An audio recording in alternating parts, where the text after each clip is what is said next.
사랑하는 성도 여러분, 하나님 오늘 우리에게 말씀 주셨어요. 잠언 말씀을 주셨는데, 이 잠언 말씀을요, 승리의 관점으로 살펴보면 매우 의외적이고도 매우 역설적인 승리의 비결을 세 가지를 알려줍니다. 오늘 그것을 여러분과 함께 나누고 싶어요. 그래서 오늘 설교 제목은 승리에 관한 지혜입니다. 오늘 승리에 관한 지혜가 석절 말씀을 통해서 하나씩 주어질 텐데, 이 의외적이고 역설적인 승리에 관한 지혜로 무장돼서 내 인생의 전쟁을, 내 인생의 싸움을, 내 인생의 문제를 승리하며 살아내는 지혜롭고 복된 믿음의 성도들 모두가 되시기를 축원합니다. 자, 우리 기대를 가지고 말씀 속으로 들어가 봅시다. 본문 15절 읽어주세요. 시작. 오래 참으면 관원도 설숙할 수 있나니 부드러운 혀는 뼈를 깎느니라. 아멘. 부드러운 혀는 뼈를 꺾느니라. 승리에 관한 지혜, 오늘 첫 번째 대지 따라합니다. 연약함이 강함을 이깁니다. 연약함이 강함을 이깁니다. 아멘. 오늘 본문 후반절에 보니까요, 부드러운 혀는 뼈를 꺾느니라고 되어 있어요. 부드러운 혀가 뼈를 꺾는데요, 뼈는요, 우리 신체 기관 중에 가장 단단한 그 구성 요소로 되어 있잖아요. 근데 이 단단한 뼈를 꺾으려면 더 단단한 몽둥이나 망치로 꺾어야 되는데, 부드러운 혀로 꺾는다고 성경은 알려줘요. 매우 의외적이고 역설적인 진리를 가르쳐주고 있는 거예요. 중국의 위대한 사상가죠, 노자가 쓴 도덕경이라는 책이 있는데요, 그 책에 보니까 이런 말이 있어요. 약지승강 유능재강. 약지승강 유능재강. 약함이요 강함을 이긴대요. 부드러움이요 단단함을 제압해버린대요. 그러면서 예를 들었는데, 물을 예로 들었어요. 물은요 매우 부드럽고 매우 약해요. 아무런 힘이 없어요. 그렇잖아요. 그런데 이 물이 모아지고 이 물이 휩쓸고 가면요, 지상의 모든 것들을 다 뒤덮고 압도해버리는 어마어마한 위력이 있는 게 물이라는 거예요. 사랑하는 성도 여러분, 우리 주 예수 그리스도는, 이 땅에 오신 예수 그리스도는 생수의 근원이 되신 줄로 믿습니다. 우리 주 예수 그리스도는 생명수 샘물이 되신 줄로 믿습니다. 약하고 보잘것없는 물 같지만 강력한 생명수 샘물이 우리 주 예수 그리스도인 줄로 믿습니다. 예수님은 이 땅에 오실 때 강자로 오신 게 아니라 약자로 왔어요. 이 땅에 강력하고 위세가 당당한 어떤 대가문에서 어마어마한 그 왕권을 쥐고 이 땅에 온 게 아니라, 그 왕가에 태어난 게 아니라 보잘것없는 허름한 그 마구간에서, 그 시골에서 태어났어요. 우리 예수님은요 강한 성인으로 이 땅에 오신 게 아니라 연약한 아기로 왔다고요. 인간 중에 가장 연약한 존재가 아기예요. 아기는요 부모가 돌보지 않으면 즉사해요. 가장 연약한 아기로 예수님이 이 땅에 오셨습니다.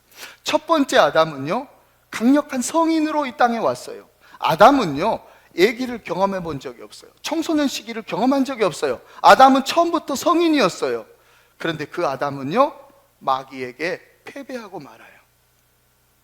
그러나 연약한 아기로 오신 예수 그리스도는 사단의 권세를, 사망 권세를 이기셨어요. 무엇으로 이겼을까요? 십자가로 승리하신 줄로 믿습니다. 골로새서 2장 15절 말씀 볼까요? 읽어주세요. 시작. 통치자들과 권세들을 무력화하여 드러내어 구경거리로 삼으시고 십자가로 그들을 이기셨느니라. 아멘, 아멘. 십자가로 그들을 이기셨느니라. 서슬퍼런 통치자들과 그 권세자들을 무력화시킨 것이 예수님의 십자가래요. 예수님은 칼로 승리한 게 아니에요. 십자가로 승리하셨어요. 강력한 무기로 승리한 게 아니라 연약하고 볼품없는 십자가로 승리하신 분이 예수 그리스도예요. 약함으로 강함을 이기심을 본을 보이신 분이 예수 그리스도라고요. 그 예수 그리스도가 사도 바울에게 나타나서 너무너무 유명한 말씀을 하셨어요. 여러분, 사도 바울 어떤 사람이에요? 사도 바울은요, 모든 걸 갖춘 사람이었습니다. 세상 사람들이, 당시 사람들이 부러워할 만한 모든 것 다 갖고 있는 사람이었어요. 그럼 매우 똑똑했고요, 매우 총명했고요, 매우 탁월했어요. 그랬던 그도 약점이 있었어요. 그도 약한 구석이 있었어요. 그의 약한 데가 뭐였냐면 몸이었어요. 몸. 특히 눈. 성서학자들은 그가 심각한 안질로 평생을 고생했다고 추측하고 있습니다. 얼마나 아프고 힘들었으면 육체의 가시라고 그가 표현을 해요. 모든 걸 다 갖추고 세상 사람들이 부러워할 만한 모든 걸 다 갖고 있었던 사도 바울도 약점이 있었대요. 약한 데가. 그래서 그 약한 것을 가지고 주님께 기도했어요. 하나님, 예수님, 육체의 가시를 제하여 주시라고 3번이나 기도했대요. 그랬더니 주님이 마지막에 이런 응답을 주셨어요. 예수님이 주신 말씀인데 고린도후서 12장 9절, 먼저 상반절을 먼저 읽읍시다. 자, 시작. 나에게 이르시기를 내 은혜가 내게 족하도다. 이는 내 능력이 약한 데서 온전하여 짐이라 하신지라. 아멘. 아멘. 이는 내 능력이 약한 데서 온전하여 짐이라. 예수님의 능력은요, 강한 데서 온전한 게 아니라 약한 데서 온전해진대요. 사도 바울의 강점에 예수님의 능력이 온전한 게 아니라 사도 바울이 갖고 있는 그 연약한데 예수님의 능력이 온전해진다고 예수님이 응답해 주신 거예요. 바울은 이 응답을 받고 감명을 받고요, 깊은 깨달음을 얻었어요. 그래서 다음과 같이 고백해요. 후반절도 마저 이제 읽을까요? 자, 시작. 그러므로 도리어 크게 기뻐함으로 나의 여러 약한 것들에 대하여 자랑하리니 이는 그리스도의 능력이 내게 머물게 하려 함이라. 아멘. 아멘. 사랑하는 성도 여러분, 그리스도인들은요, 연약함으로 강함을 이기는 사람들 되어야 해요. 내가 연약할수록 그리스도의 능력이 내게 머물기에, 그리스도의 능력이 머물러 있는 나의 약함으로 세상의 어떤 강함도 능히 이길 수 있는 사람들이 그리스도인들인 줄로 믿습니다. 여러분, 우리가 강하고 우리가 대단하기 때문에 하나님이 그리스도가 능력으로 함께 하시는 게 아니란 말이에요. 내가 약하니까, 내가 정말 연약하니까, 그래서 하나님이 함께 하시는 거예요. 내가 연약할수록 더욱 귀히 여기시는 거예요. 내가 연약할수록 더욱 귀히 여기사 높은 보좌 위에서 낮은 나를 보시. 날 사랑하심, 날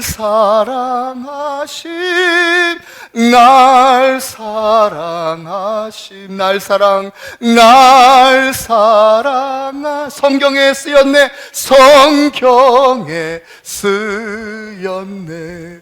아멘. 아멘.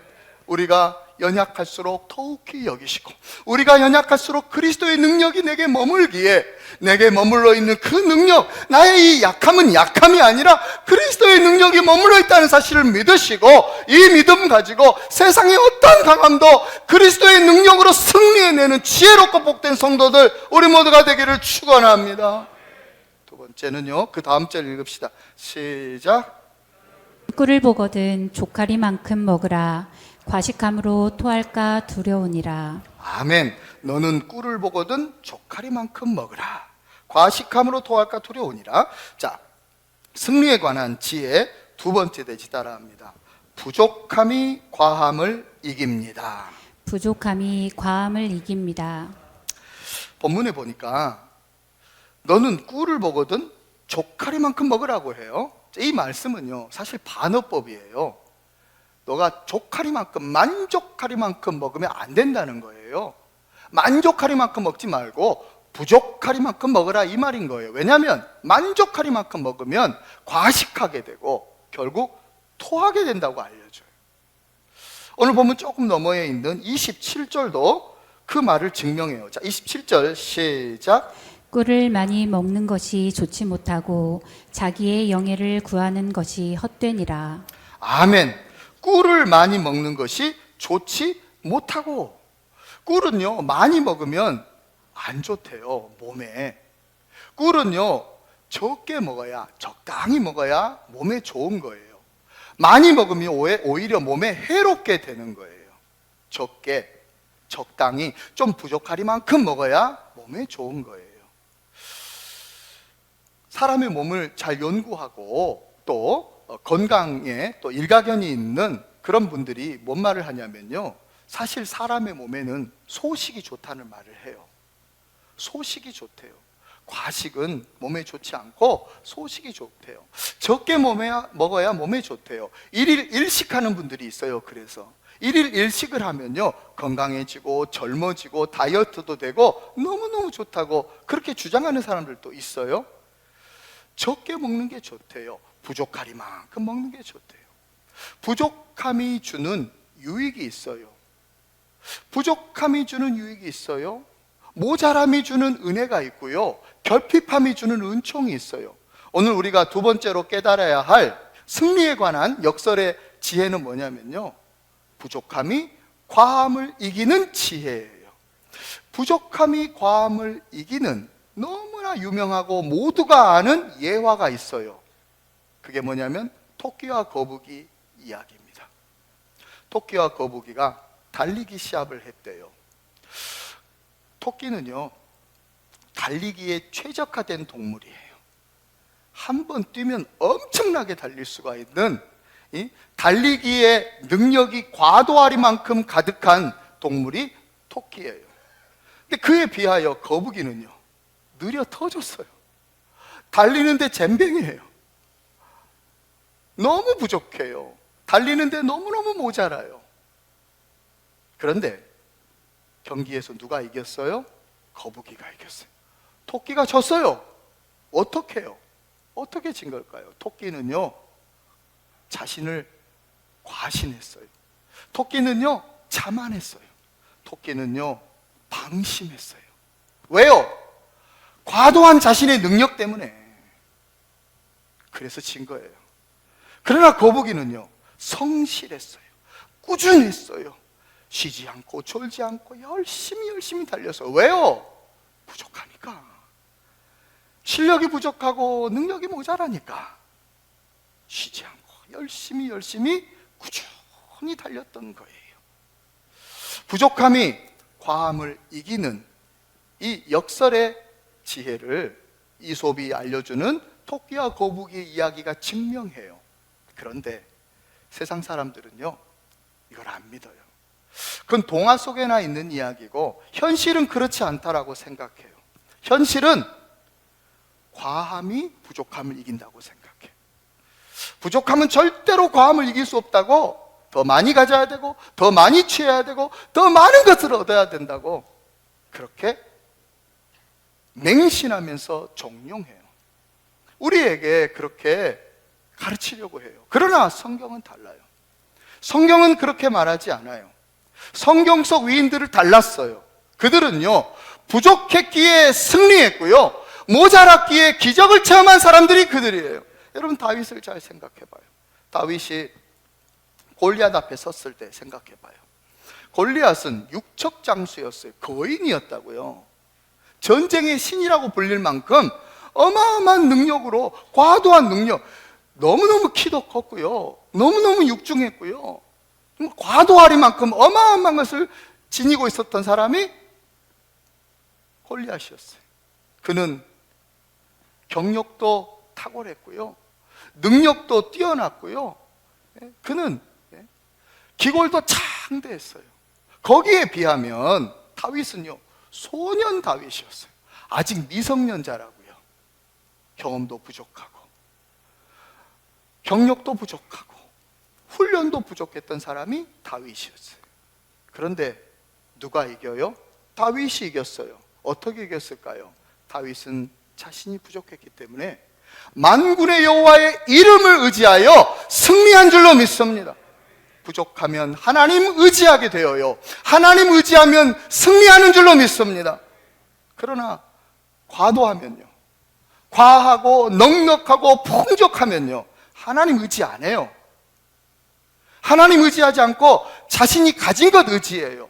자신이 가진 것 자랑해요. 그러나 부족하고 모자란 사람들은요, 자신의 것을 의지하지 않고 하나님 의지하고 하나님을 자랑해요. 사랑하는 성도 여러분, 우리는 다 부족하고 모자라고 결핍된 사람들이에요. 우리 중에 과도하리만큼 넉넉하고 풍족한 사람 누가 있어요? 내 분야에 있어서 내가 골리앗과 같은 싸운 사람 누가 있냐고요? 다 부족하고 모자라고 결핍된 사람들. 능력이 부족하고 경험이 모자라고 사랑이 결핍되어 있고 보잘것없는 사람들, 우리들 아니에요? 여러분, 우리들은 그런 사람들이기 때문에 하나님 의지해야 될 줄로 믿습니다. 하나님 의지할 때 이 세상을 이길 수 있어요. 세상 사람들은요, 가진 것 없는 사람들은 절대 승리하지 못한다고 그래요. 가진 것 많아야, 많은 것을 처음부터 보유해야, 쉽게 말해서 금수저가 돼야 세상에서 이길 수 있다고 하는데, 천만의 말씀, 우리 하나님 그것에 동의하지 않으세요.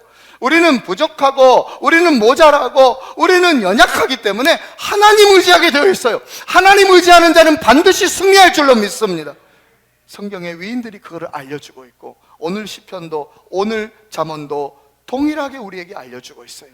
사랑하는 성도 여러분, 내가 부족하기에 하나님 의지하고 그래서 승리하는 사람들이 우리들 되기를 축복합니다.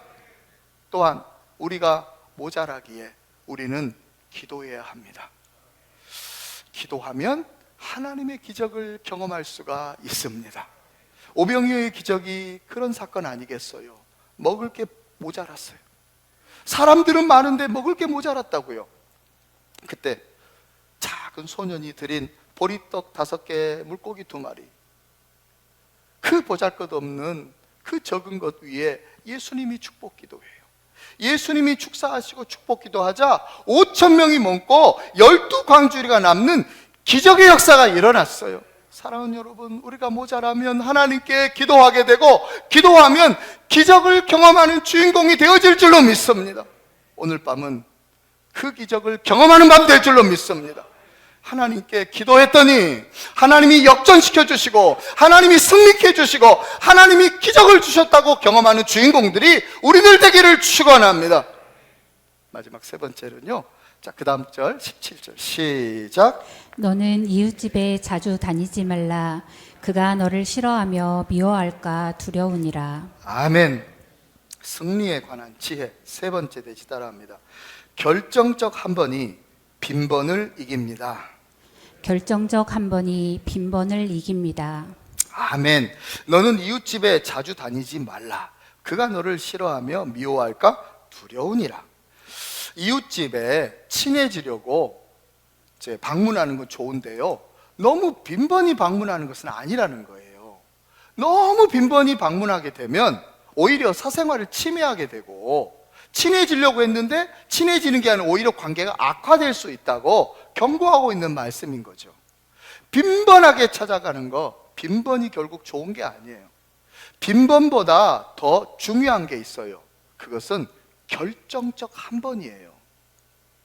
여러분, 2018년도 월드컵 때를 잘 기억해 보세요. 오늘 2022년이니까 이제 올해 월드컵이 열려요. 12월에 카타르에서 열리지 않습니까? 2018년도는요 러시아에서 열렸어요. 국가대표 축구 선수팀들이요 16강전을 위해서 싸웠는데 내리졌어요. 예, 내리졌어요. 그러다가 마지막 경기를 독일하고 붙게 되었어요. 사람들은 예상했어요. 독일은요 전번 월드컵 우승팀이에요. 세계 1등이었단 말이에요. 1등. 근데 대한민국이 16강 예선전에 다 지고 마지막 남은 독일하고 싸워야 되는, 독일이 세계 1등이란 말이에요. 어떻게 되겠어요? 사람들 다 예상했어요. 독일이 무난히 이길 거라고. 왜냐하면 대한민국은 이겨도 16강 못 가거든요. 해봤자 소용없는 경기 얼마나 열심히 뛰겠냐. 그래서 독일이 무난히 이기고 16강 들어갈 거라고 했어요. 경기가 열렸습니다. 예상대로 독일은요 파상 공격을 했습니다. 경기 전체를 지배했어요. 엄청난 슈팅을 쐈어요. 그런데 정말 놀랍게도 골키퍼 조현호 선수가요 다 들어갈 만한 볼들을 막 다 막아내요. 그 노랑머리 하면서 쫙쫙 잡아냈잖아요. 그러다가 전후반이 다 끝났습니다. 90분이 그렇게 끝난 거예요. 그리고 이제 인저리 타임이죠. 이 추가 시간을 몇 분을 살짝 줬는데 그 경기 다 끝나고 이게 추가 시간 단 몇 분에 결정적 찬스가 왔어요. 예?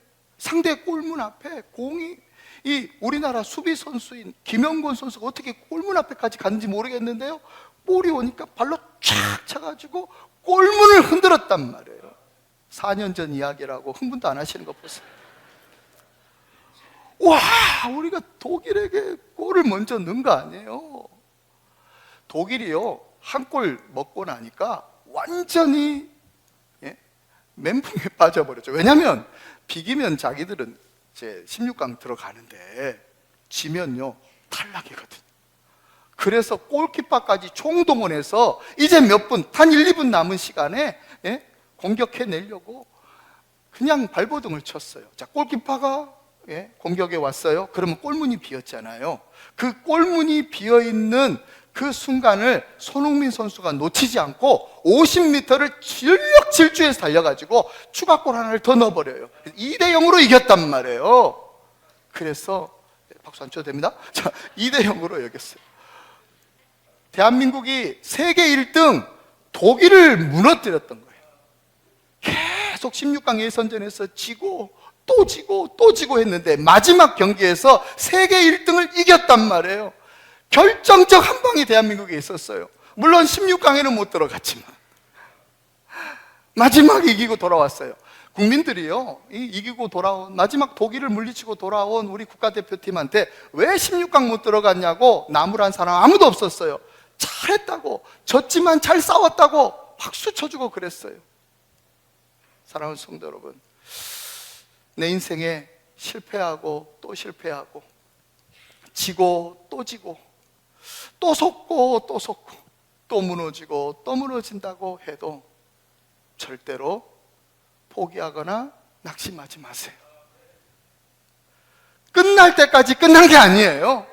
우리에게는요 결정적 한 번이 있는 줄로 믿습니다. 내 인생이 살아있는 한, 내가 살아있는 한 결정적 한 번이 있어요. 임진왜란 때 이순신 장군이 명량회전에서요 임금님께 장계를 올렸대잖아요. 신에게는 아직 12척의 배가 남아 있습니다. 소신이 살아있는 한 적은 절대로 조선의 바다를 넘볼 수 없습니다 했어요. 왜군들이, 외놈들이 조선을 침략하고 조선 땅을 그렇게 핥히고 임금이 도망갈 정도로 그렇게 못되게 이 조선을 침략했지만 조선의 바다는 최후의 한 사람, 정말 결정적인 한 사람, 이순신 장군이 있었고 그를 이길 자가 아무도 없었어요. 결정적 한 사람 이순신 장군 때문에 조선은 무너지지 않았어요. 사랑하는 성도 여러분, 사랑하는 성도 여러분, 내 인생이 마귀가 나를 핥히고요, 내 인생을 마귀가 무너뜨리려고 하고요, 확 실패를 주고 좌절을 주고 절망을 준다고 해도 결코 낙심하면 안 돼요. 우리의 삶에는요, 우리의 인생에는요, 내 인생의 결정적 한 분 되시는 예수 그리스도가 있기에 우리는 최후 승리를 거둘 줄로 믿습니다. 그리스도 예수는 내 인생의 결정적 한 분이 되시고요, 예수 그리스도로 말미암아 우리는 결정적 한 방이 있는 사람들이에요. 예수님이 계시는데 조금 넘어졌다고, 조금 실패했다고 왜 좌절하세요? 좀 실수했다고, 좀 실패했다고 왜 절망하세요? 예수님 있잖아요. 예수님, 예수 그리스도는 내 인생의 결정적 한 분이에요. 그리스도 예수가 있는 사람들 최후의 승리를 마침내 거두게 돼요. 오늘 그 은혜와 그 믿음으로 마침내 승리해내는 사람들, 우리들 되기를 축복합니다.